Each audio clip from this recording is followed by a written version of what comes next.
ઘણા લોકો એમ કહે છે કે ધમુ છે મને બેન કહેતા, તો તમારી પાસે સબૂત હોય કે ધમુએ મને આ રીતના આમ કીધું છે તો એક કટકો તમે એક ક્લિપનો નાખજો.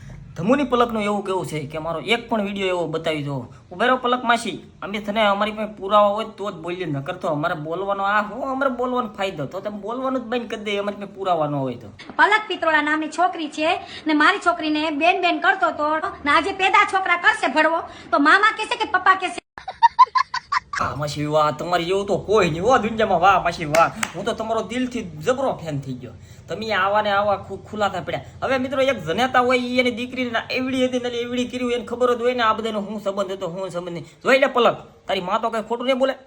વાહ વાહ માસી વાહ, તમને તો હું બિરદાવું કે તમે હાસુ બોલ્યા આ ભડવા વિશે. અને બોલો તમે કીધું ને ભડવો, મને બહુ ગમ્યું હાસુ માસી. વાહ માસી વાહ, તમે તો ટેલેન્ટેડ છો માસી. ટેલેન્ટ તો તમારામાં કુટી કુટીને ભર્યું છે.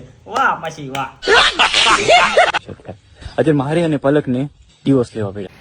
બરોબર છે, અને હું અત્યારે એકલો પલકને મૂકીને આવતો રહ્યો છું. ઈ પણ બરોબર છે. વ્લોગ નથી બનાવ્યો, વ્લોગ નથી બનાવ્યો.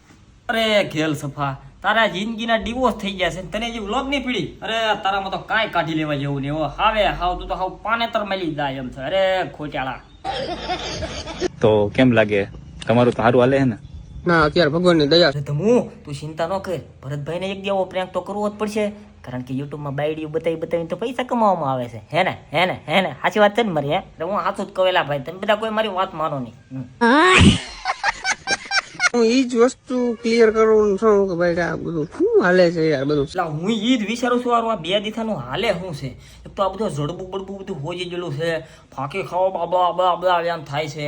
હવે આમાં હારું હું ઈ જ વિચારું છું થાય છે હું હારું ગુજરાત છોડીને ભાગી જવું પડ્યું છે, કાંઈ સમજાતું નહીં.